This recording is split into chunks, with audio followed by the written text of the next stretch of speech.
Joshua Matthews left a comment about Fighting Fantasy, saying he's recently got into the books and the role-playing games. And as we know, it's got a very simple character generation system. You roll a d6 and add 6 for your skill. That's a 9. You roll 2d6 and add 12 for your stamina. 17. And for your luck, you roll 1d6 and add 6. That's a 12. I am very lucky indeed. So those are our stats. That was simple enough. And at the moment I'm keeping things simple. I'm playing a standard as you were character from one of the game books, for instance. You have a sword and a backpack and all that. And I'm also, as I'm using just one character, I'm using the provisions rules from the game book. So you start with 10 provisions, and when you eat one, it restores 4 stamina points each. You can only eat one at a time, and yeah, that's pretty much it. So we'll see where we go from there. And I always like to have an oracle to work with, so nice simple one. 1 to 3, negative. 4 to 6, positive. It's negative. Well, there we go. Just something nice and simple to work with. And we're going to need a bestiary. Now we could use Out of the Pit, or we could take a more cheap option. Now, there are going to be spoilers about City of Thieves. Okay, spoilers. Just warning you. I'm going to show you a piece of paper with all the monsters on, which I've taken out of City of Thieves. So turn away now if you don't want to see them. These are all the monsters in City of Thieves. Sometimes there will be 2 encounters, or 2 ways to meet these guards, for instance, or 2 ways to meet, you know, 1 or 2 other creatures. But I've removed the piece of paper now. You can watch again. So that's all the bestiary we'll be using, because I'm going to set our adventure, our campaign, if you will, in the City of Thieves. And we need an adventure, so in order to find out what we need to do in Port Blacksand, I'm going to roll my trusty Voyages Rory story cubes, which are quite readily available, about £10 a set. But let's see what they come up with. So we've got a puzzle piece, some gears, something disappearing maybe, a disease or a germ, a camera, okay, a pendant necklace, a dinosaur skeleton, a chalice, and a ladder. So let's try and juggle that into some kind of adventure. Just thinking about it, this adventure is a bit of a poisoned chalice, because our hero has some sort of disease, and what he needs to do in order to be healed, a wizard has promised him that if he captures a precious necklace which the wizard wants by going to Port Blacksand and stealing it from its rightful owner, the wizard will be able to use it in his schemes, and then the wizard has promised to heal our hero of his illness.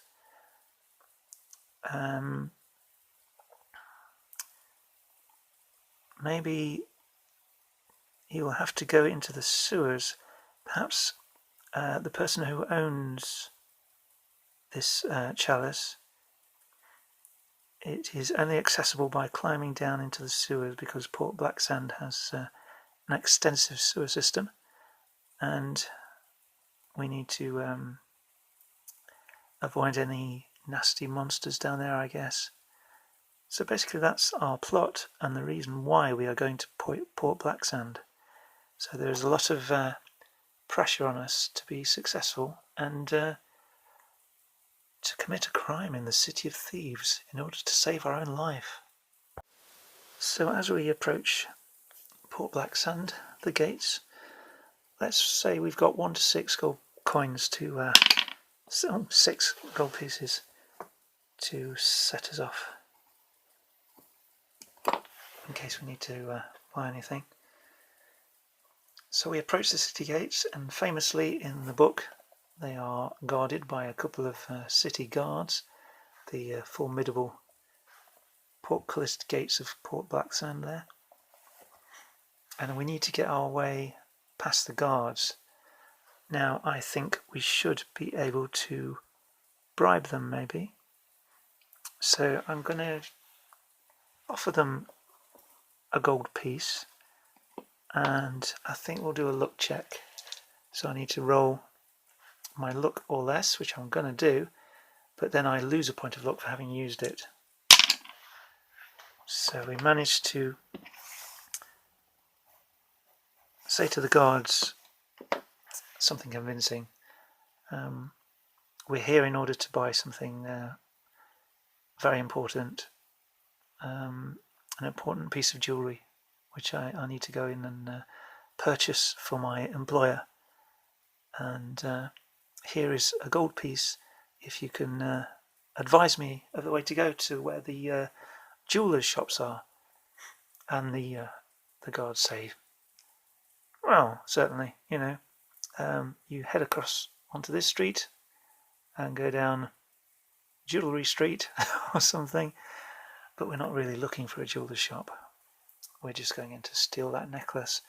So we follow the guards' directions until we are out of sight of them, and then we carry on and try and figure out where we need to go.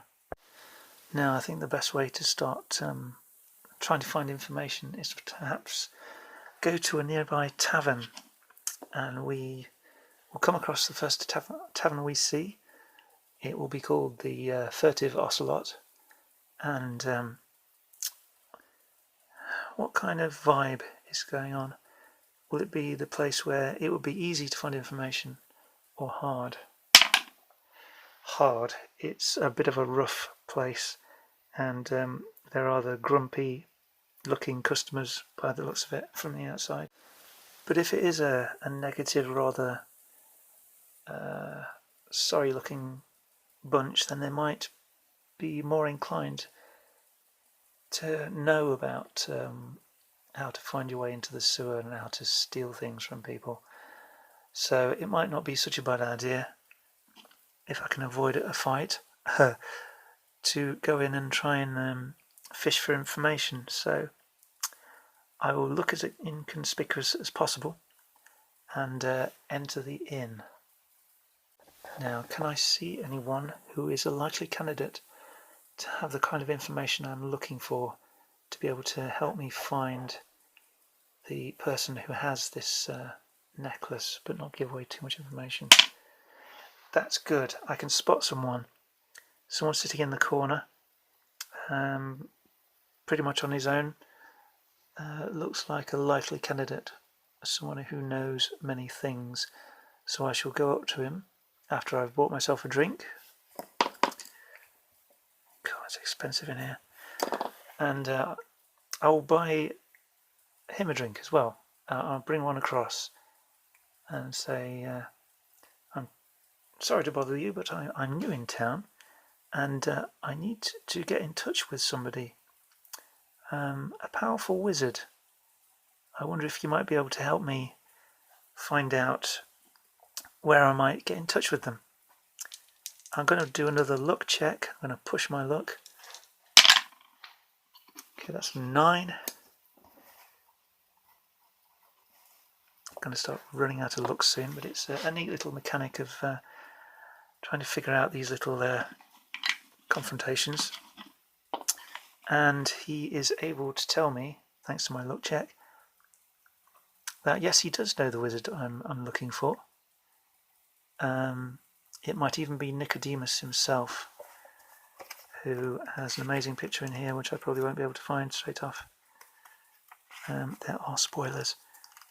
So yes, Nicodemus lives in Port Blacksand. He's quite a well-known character in this book. And I can't find his picture, but never mind. Yeah, this kind of sets the scene, doesn't it? This is the pub we're in, and we're chatting to some guy in the corner, trying to find out the whereabouts of the wizard Nicodemus. And this guy is able to help us with that because we've bought him a drink and we have bribed him to keep his mouth shut. Right. So we know we need to head towards the river because that's where Nicodemus lives. But we need to find, going by the story cubes, we need to find a bit of a secret way in order to get to Nicodemus. But one thing I'm going to do is roll for a random encounter in the old school Dungeons and Dragons style. If I roll a 1, we have a wandering monster. We don't. Okay, we're going to head towards the river.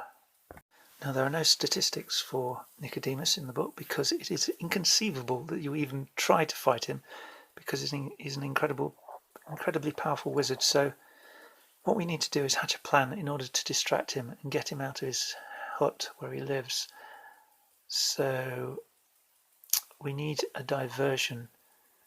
So the sewers will run into the river, sad but true, and so we need to create a disturbance in the sewers near his hut so that he will be distracted and leave the hut so that we can sneak in and steal the necklace that we need. Now, I have a plan. I'm going to head for the docks to try and get some money because I'm going to go down there and ask if there's always lots of ships loading up and they always need extra people to help load them. So I'm going to do, as I head down towards the docks, I'm going to do another Wandering Monster check. And I have an encounter. Now, if I'm heading to the docks, I might come across a pirate. And we have stats for a pirate. We have 1 on their own. And also a group of 3. So I'm going to go for this guy. So his stats are 7 skill, 5 stamina, and he's looking for a fight because he's drunk. So I wonder if let's have the fight and then we'll see if there's any reaction from any city guards. So he staggers up to me and draws his sword, and the combat begins. He rolls and adds 7, 8, 9, 10. I cannot be beaten by that. So I knock his stamina down by 2 in the second round. I've gone out of focus. He will roll 8, 9. He can't beat me. He's not a very strong pirate, is he? I'll use the group of pirates next time. We have our next round. 9, 10, 11, 12, 13. And I roll 10, 11, 12, 13. That's evens. None of us is hit there. Roll again. 7, 8, 9, 10, 11, 12, 13, 14, 15. He rolls. And I roll 19. And I defeat him. Now, does this fight attract the attention of the City Watch? We roll on our oracle here. Yes, it does. So a couple of guards are going to come up and say, "What the hell are you doing?" And I'm going to explain to them, "I'm really sorry, but he attacked me. He was drunk, and I was only defending myself." Now, how lucky am I as to whether the guards will believe that? I have a luck of 10.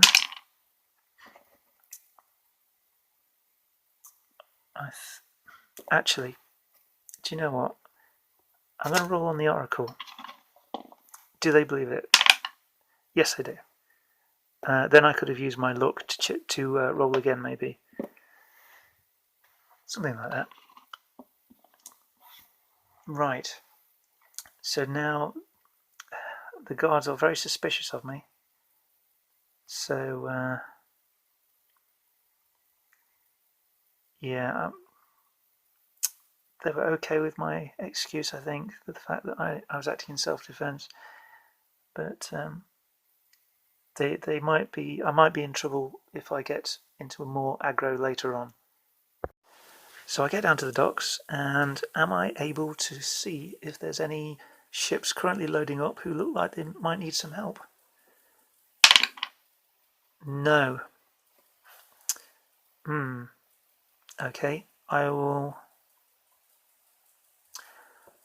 I will do is I'll use my luck to then check out the warehouses and see if there's any work going on there. So I use my luck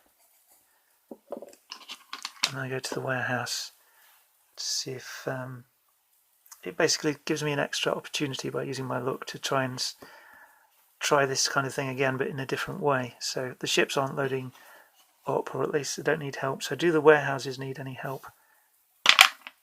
Yes, they do. I am able to get work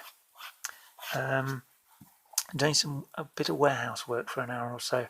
So I'm going to roll to see how much I get paid, or to see if I get paid. Are they going to try and cheat me and tell me to get lost?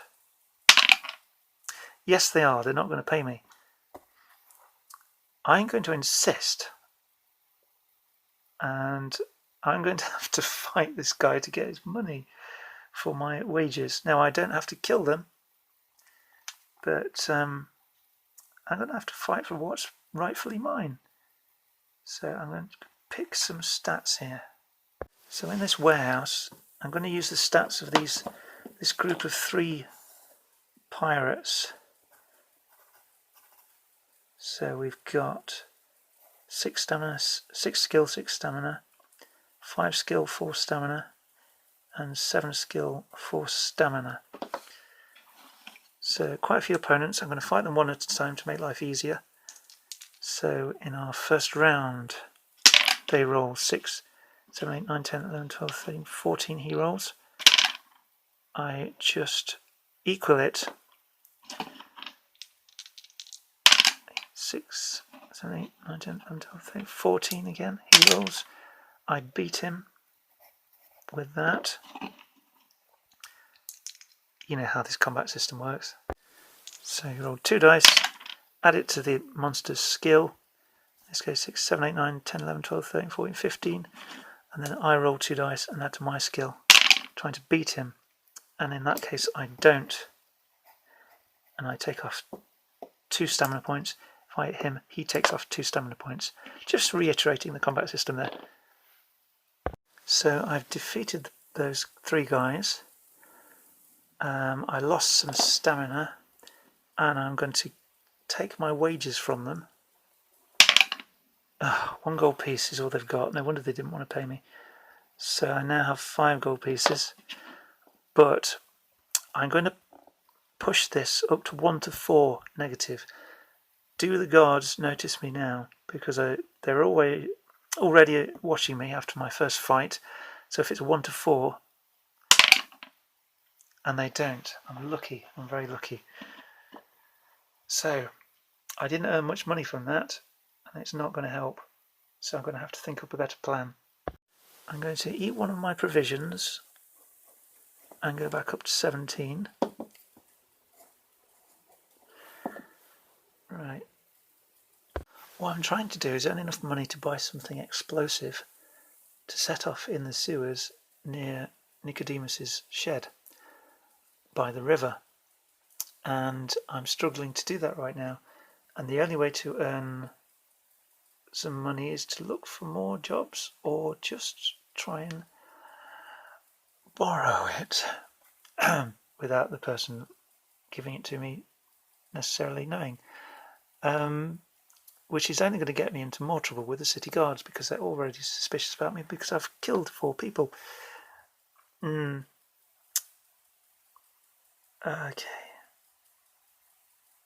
I'm going to have to do some serious plotting, because I can't confront Nicodemus because he'll destroy me, because he's a powerful wizard. And I need a cunning plan. What I'm going to do I'm going to go to the street of parchment makers, and I'm going to buy some ink, a quill and some parchment, and I'm going to write a note to Nicodemus, and I'm going to find a street that looks convincing, a sort of rather downtrodden kind of street, a poor area perhaps, and write a heartbreaking note to say, please help, my grandmother is terribly ill, could you please come and help her with your magic?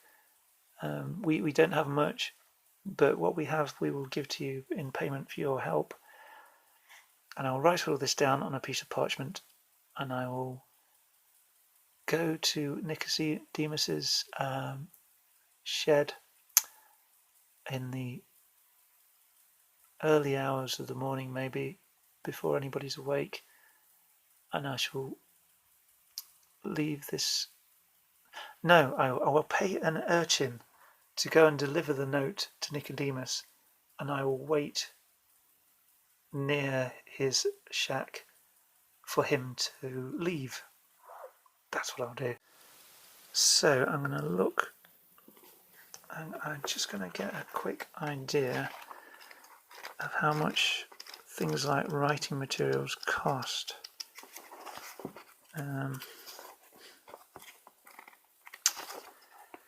So what have we got? I don't think we've got anything of that. No.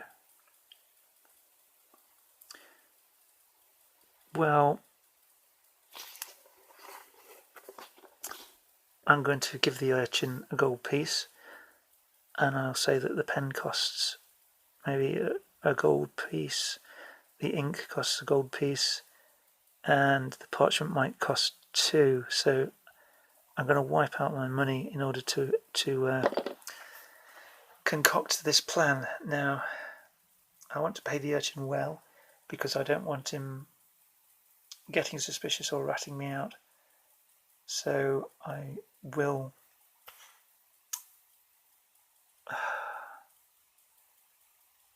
I'm going to keep my eye on him, because it will just run off with the gold piece.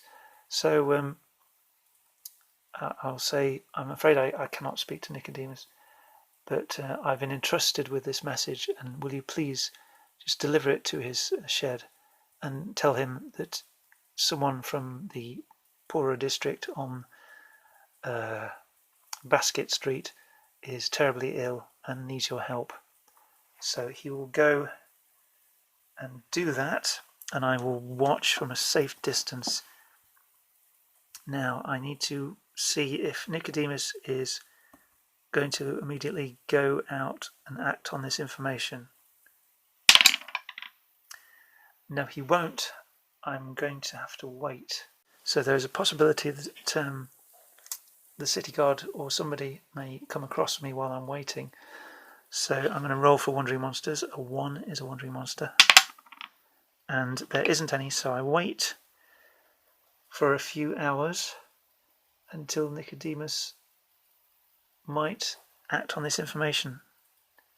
Let's hope he does. I'm going to use my luck and re-roll that. So I'm really working down my luck now and doing a re-roll. That is enough. Nicodemus will set off, and now I need to make my way into his shack. Now, is there a trap on the door? No. Okay. Is it locked? No.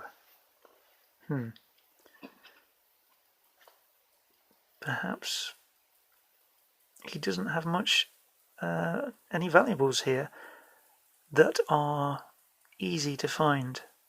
So I'm going to open the shack door and have a look around.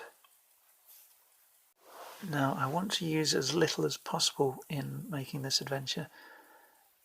So, you know, the Fighting Fantasy monsters and rules and the story cubes and our little oracle here. I don't want to use loads and loads of books to give people the idea that I need to buy loads and loads of books. So what we're going to do in Nicodemus's hut is we think about some of the things he might have in there, like a coal scuttle or old books and a fireplace, that kind of thing. So we can search these places. Does he have lots of... oh gosh, I don't know how to do this really.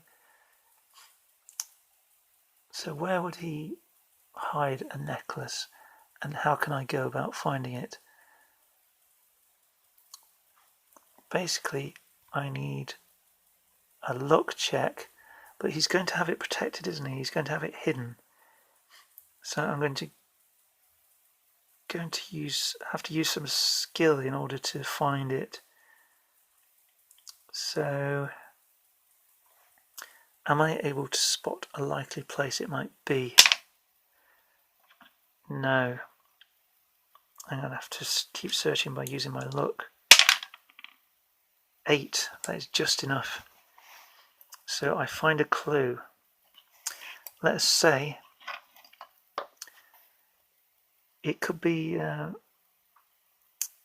hidden away in the chimney of his stove, perhaps, in order to keep it safe. So I'm going to need to make a skill roll in order to reach inside and extricate this necklace from where I think it might be.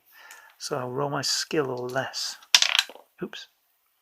And that is a lot less. So I managed to extricate the necklace, and now I need to get out of here. Now, is there a chance that Nicodemus is on his way back, having discovered that my errand is a false one? That is a negative outcome. I'm in trouble. He looks absolutely furious, and I'm going to just tell him my story. I'm going to say, look, I'm really ill, and if I don't find this necklace for this wizard who's promised to cure me, then I'm just doomed. And I'm going to hope, now that I've annoyed him, because he lives under this bridge in this hut in order to avoid people crying for help. He took a chance on this parchment which I wrote and faked, so he's annoyed from that. And now I'm coming to him with my story of ill luck, asking for his help now. And I think I'm going to push this up to 1 to 4 as a negative, and I think I might be in trouble. 6. Lucky. So he doesn't destroy me. But will he help me? A 6 says he might. So what's he going to do? Is he either going to cure me of my illness himself or give me the necklace?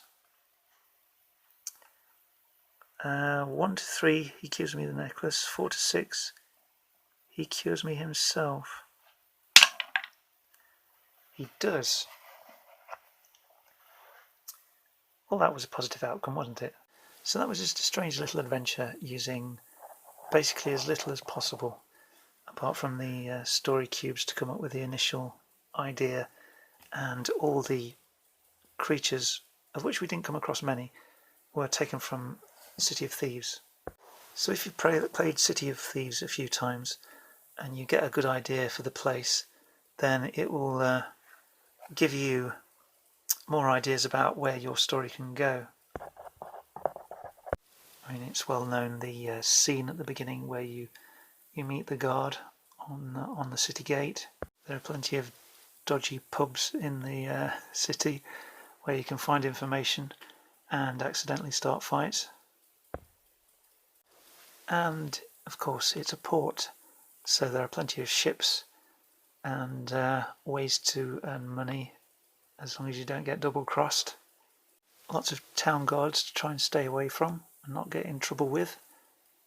And Nicodemus himself, who's an excellent NPC to come across.